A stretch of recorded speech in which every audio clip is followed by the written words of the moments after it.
أسامة، أنا سي بدوي 20 سنة نقرا في تونس بزنس سكول.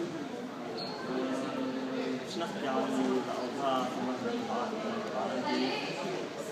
ريلاسيون بين تونس وليبيا هالأيامات تولي متكهربة شوية في الحدود مع راس الشعبية. فما شوية مشاكل هذيكا في الجيش الليبي يضرب في الجيش التونسي ومشاكل. نتمنى أن الوضع يتحسن كل شيء وإحنا رايحين احنا واحد كل بعضنا المغرب العربي الكل وإن شاء الله نروح ونرجع. عسلامة سلسبيل كتير 20 سنة مهد العالي الأعمال بتونس. نتصور إلي دول المغرب العربي تنجم ياسر تستفيد من بعضها. مثلا الثورة التونسية مكنت المغرب من القيام بإصلاحات باش تتجنب ثورة كما اللي صارت في تونس.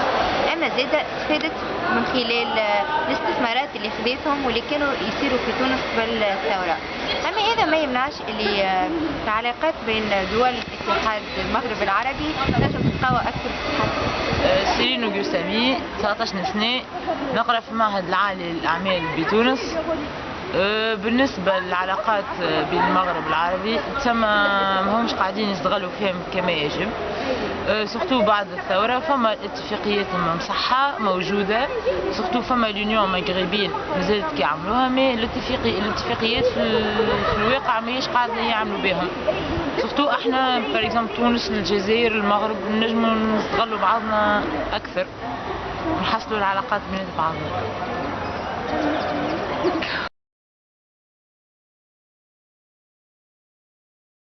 Salam Zaki. J'ai deux questions à te poser. Oui, bien sûr. La première, comment tu trouves les relations entre l'Algérie et le Maroc? Ok.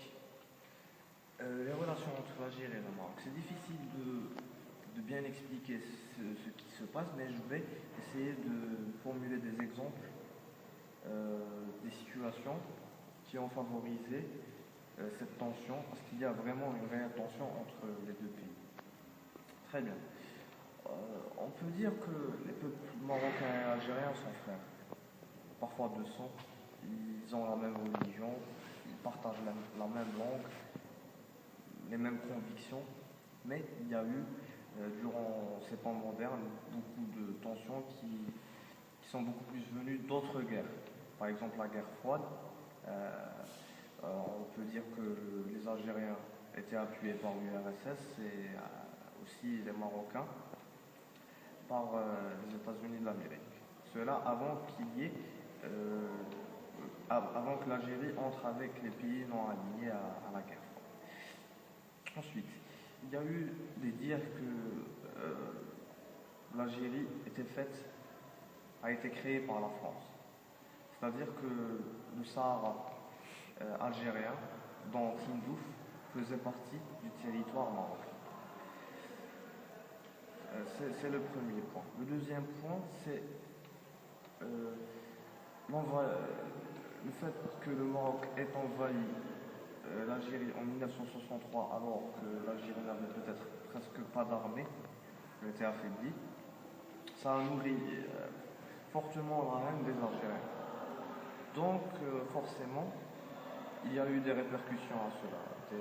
Peut-être avec le président Ouali Boumedienne, il y a eu une certaine vengeance, peut-être, en essayant d'arrêter le processus de colonialisme qu'a mené le Maroc en Sahara occidental, après les Espagnols, et aussi l'expulsion des Marocains qui vivaient en Algérie. Ok. Après, je pense que le grand problème est là. Mais aussi, on pourrait dire que le fait que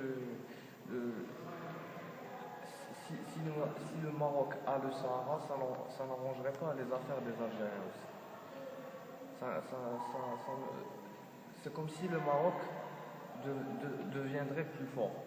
Si le Maroc a déjà attaqué l'Algérie en 1963, les Algériens se disent pourquoi ils ne pourraient pas le faire en 2014 ou en 2015. Là, c'est une approche peut-être pessimiste, mais qui se rapproche de la réalité. Voilà ce que je pourrais dire sur la France. C'est tout? Oui. Et pour l'Union du Maghreb, comment tu vois l'avenir? Comment je vois l'avenir? Je peux pas prédire l'avenir, mais je pourrais définir un idéal. C'est-à-dire que je pourrais avoir une idée d'un Maghreb uni, unifié par une même monnaie et tout cela, comme On fait, l'ont fait les Européens. Ça serait idéal, ça serait bon pour les deux pays. Et ces deux pays ont besoin de ça. S'ils veulent évoluer, ce fait doit être impératif.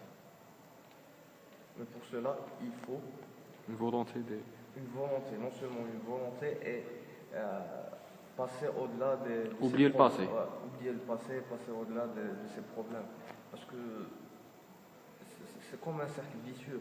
Un problème engendre un autre.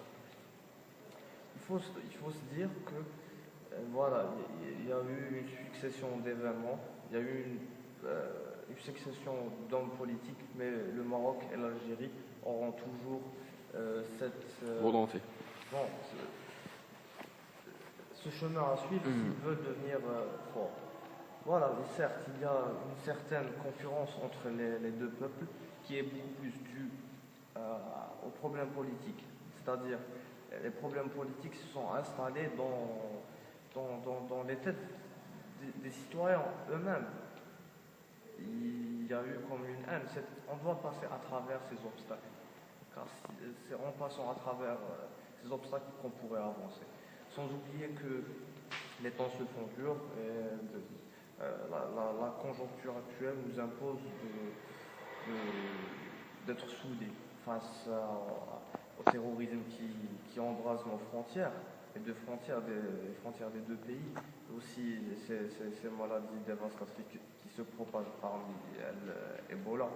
Et n'oublions pas aussi qu'il y a toujours une main occidentale qui essaie et qui influe chaque jour pour que cette division continue. Il ne faut pas l'oublier parce que pour eux, un pays arabe musulman, c'est l'ennemi d'un occidental chrétien ou d'un juif, ou je ne sais pas. Je ne sais pas. Voilà. En réalité, c'est ça. Donc, il faut le faire. J'espère que ça sera fait. Merci Zaki. Ok.